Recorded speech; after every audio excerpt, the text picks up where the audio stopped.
वर आणि उपस्थित वडगावकडे या गावाचे सर्व ग्रामस्थ गावकरी लहान मुले ज्येष्ठ नागरिक पत्रकार बंधू सगळ्यांना माझा अतिशय मनापासून नमस्कार। सगळ्यांना भूका लागल्या आहेत का जेवण आलेत?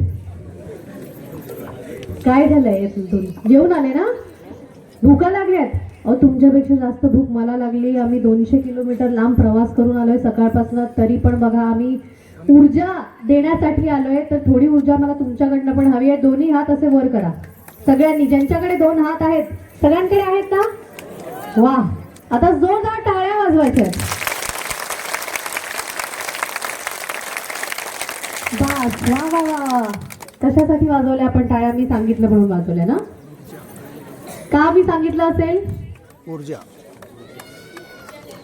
ऊर्जा तर निर्माण केलीच आहे, पण या कौतुकाच्या टाळ्या आहेत। तुम्हा सगळ्यांचं कौतुक तुमच्यात हस्ते व्हावं असं मला वाटत होतं, म्हणून जोरदार टाळ्या तुमच्याकडनं वाजवून घेतल्या। कारण मी एकटीने वाजवल्या असता तर एवढा आवाज आला नसता, एवढी ऊर्जा निर्माण झाली नसती। तर हे कौतुक आहे, हा कौतुक सोहळा आहे आज जो होतोय, आणि पुढील 1.5-2 महिन्यांसाठीचा एक प्रोत्साहनात्मक कार्यक्रम इथे आयोजित केला आहे।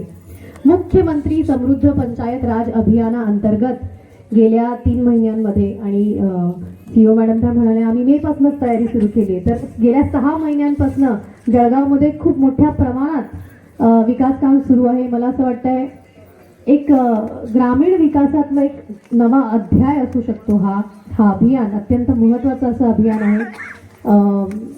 वेगवेगळ्या घटकांमध्ये ग्रामविकास करण्याची ही योजना आहे।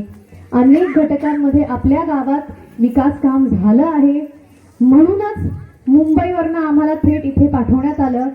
इतक्या वेगवेगळ्या सगळ्या आपल्या 36 जिल्ह्यांपैकी वेगवेगळ्या गावांपैकी आम्ही जळगावमधील फक्त 3 गावांना भेट देत आहोत, आणि त्यातलं एक गाव आज तुमचं निवडलं गेलं आहे।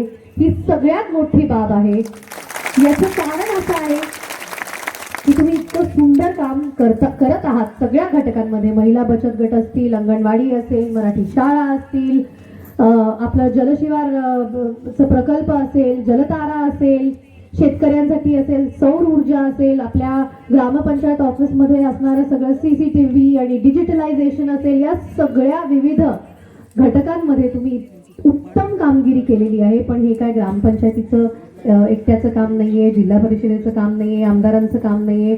या मागे सगळ्यांनी एकत्र येऊन काम करणं गरजेचं होतं, आणि त्यात लोक चळवळीतनं, लोक सहभागातनं, म्हणजे तुमच्या सगळ्यांच्या सहभागातनं आज आपण इथपर्यंत पोहोचलो आहोत।